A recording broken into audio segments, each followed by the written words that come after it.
I'm a little bummed out. I wanted to include ANY Pony on this list, but the last video and or review he did was well over 5 months ago. I would like to remind the audience that the order is strictly random, and it's more than a coincidence I intentionally put British Ninja well below Finn the Pony. And the order means absolutely nothing. And one video after this one will be at long last the beginning of the voting phase. After this long trek, there will be some rules when that video comes out, and you're going to need to listen to them. But that's still 2 weeks away. As always, I love you guys, and I'll see you soon. So does another jealousy story. But unlike other episodes that had this formula, this one was done better than, let's say, All's Well That Ends Well, for a number of reasons. First off, Discord is new to the concept of friendship, and it's something to take the initiative of since prior to his other episodes he was only taking advantage of others for his own amusement. After Twilight's Kingdom, he's now taken into a different direction, and he is going to run into some obstacles. And since he's new to the concept of friendship, his reactions are more natural compared to Spike's behavior in All's Well That Ends Well, where he's already experienced friendship much more than Discord has.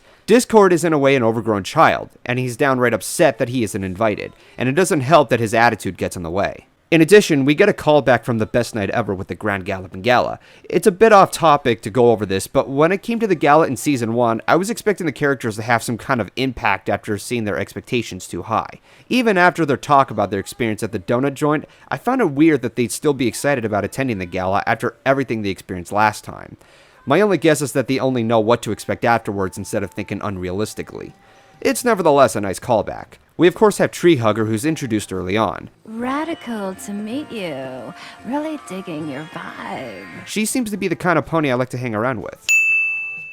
You wouldn't say that to Keyframe for being a huge Beatles fan now, would you? I didn't think so.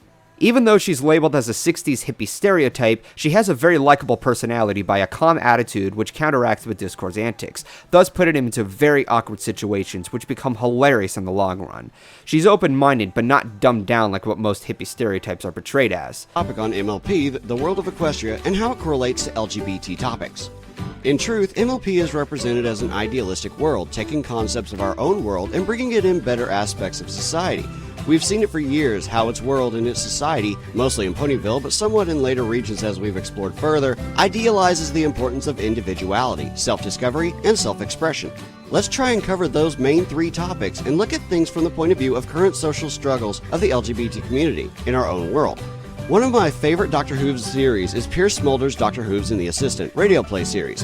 When the series begins, Derpy explains to the newly arrived Doctor that the world of Equestria is an egalitarian society, and that every pony is equal, though she's cut off by the Doctor at this point. The full definition is pretty much just that every individual has equal grounds on economic, legal, political, social grounds, but the world as we've seen of Equestria goes further beyond this definition by defining each pony as an individual, and therefore has their importance for this fact alone.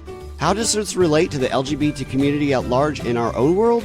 I'll explain a little bit more on this later, but for now, let's look at how the importance of an individual in Equestria is weighed against how an individual is weighed in our own world. Around this time, there was a popular question in the fandom that asked if Equestria referred to a nation or the entire planet. As in, was the entire world called Equestria? And were Celestia and Luna the sole rulers of this entire planet?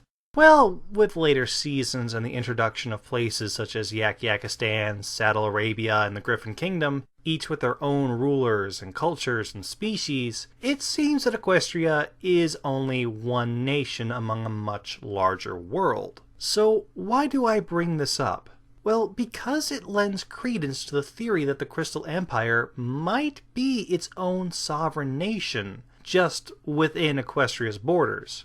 Like the other items on this list, they have their own rulers, Princess Cadance and Prince Shining Armor. They have their own culture, and they are sort of their own species. We tend not to see a lot of crystal ponies outside their homeland. She doesn't have much of a clue as to what it does, but she does feel that opening it is pretty important. Can I tell her? The box says no. Okay. Twilight eventually receives a letter from Celestia, with the most flawless timing I've ever seen, suggesting that she visit the library located in the ruins of hers and Luna's old castle. Eager to get some answers, Twilight heads deep into the Everfree Forest to find the ruined castle. Yep. She goes straight through the forest filled with deadly creatures and wild natural phenomena that can end pony lives within seconds, and yet she strolls straight through with no apparent resistance at all. So much for the Everfree being a fear-instilling death trap. Welcome, one and all, to the Everfree Forest. Feel free to visit our gift shop on your way out. After we get a glimpse at our primary setting for this episode, we cut to Applejack and Rainbow Dash in the final challenge to prove who is the most daring pony. And that challenge is having a staring contest while being covered in bees. Shut up. Forgot to spin the wheel of plot convenience. And the delegates are...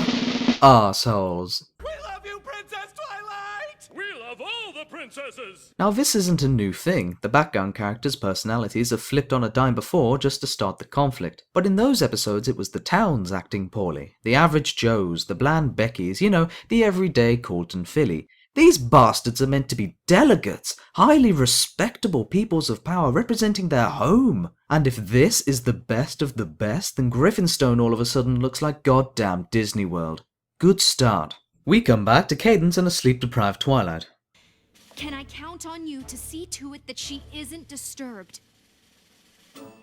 I promise, I won't let you down. Ladies and gentlemen, allow me to introduce you to the Spike priority list. It's the different priorities Spike has to his actions, and will be your best friend when understanding this episode. Now this is an order from royalty. By any means necessary, keep Twilight asleep. It's time we talk about the first bad episode of Season 5, Party Pooped, which is saying something considering everyone has a different bad episode for the season.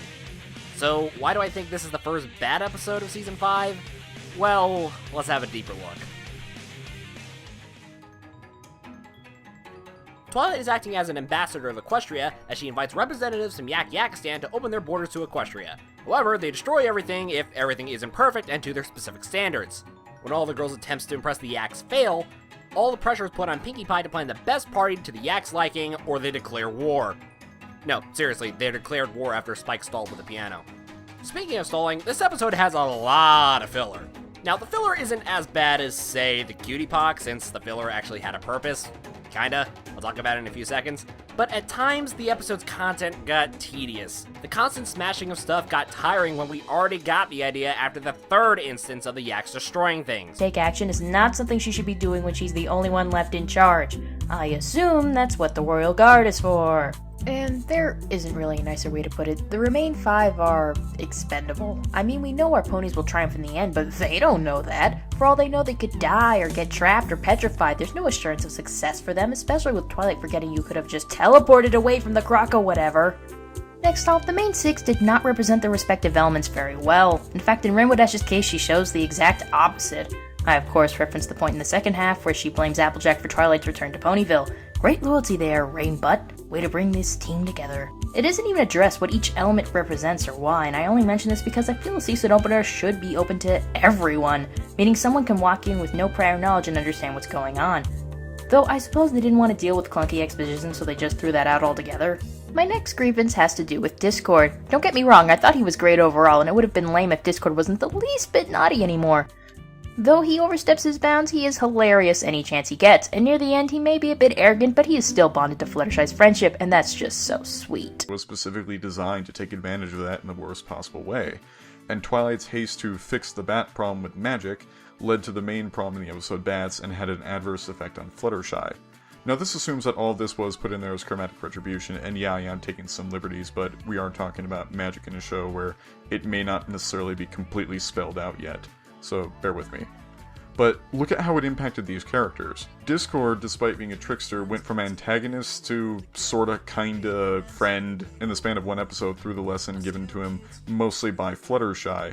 And truth be told, he didn't really need the spell to be turned back to stone. It was just the threat of it that was more enough, even though the threat wasn't actually what did it. It was more Fluttershy's little mind game that did it. Now, with Twilight, I say it cautiously because it has been such a part of her character for the longest time that she would just cast a quick fix spell, fuck it up, and then that's the problem with the episode that she has to fix, usually, with the exception of Smarty Pants, which Celestia ended up fixing, but that's beside the point. Oh, and Warden is an ex-drug addict who now grows drugs for a criminal outfit. And not just any drug, this here be a super drug. Not only does it make you see things, but it jacks with your short-term memory, is great for relieving pain, and if you mess with it wrong, it can make you go boom if it comes in contact with water. Easy to see why anyone would want to get their hands on it, but things don't stop there. Did we mention Warden has a dead wife? Yep, dead wife. Kinda why things just turned even more south for this guy. Like I said, sad, sad Pegasus. Poor Warden. The world just seems to use him as a doormat. But it's not all bad, seeing fact he was born without a backbone. Now let's throw a changeling in the mix. What can go wrong? I guess everything. Kuno gets the wise idea to get the drug cartel off Warden's back through intimidation, which seems to work at first until the criminals go to Warden's cabin and beat them both senseless, turning Kuno into the guard and leaving Warden with a broken leg and crippled wings. Well, not a problem. I was already writing a thesis pertaining to background characters, and it would be rather beneficial for me to develop it with another individual, for accuracy and all that jazz. Whilst I understand that there is much value in asking as to why the background characters have become so widely recognized within the fandom, perhaps another concept worth inquiring would be how the idea of these characters began to garner attention, for the fact that, at their core, when first conceived, the characters in question were not much more than concepts of an interesting idea within the universe of Friendship is Magic. This fandom, by nature, is one largely attention to detail, able to perceive small elements of the background or even some of the characters within the series, magnify and personify those details to the character, and give birth to a basic concept adopted by the entirety of the Brony community. The Bronies are by no means the first to make a big deal of background characters.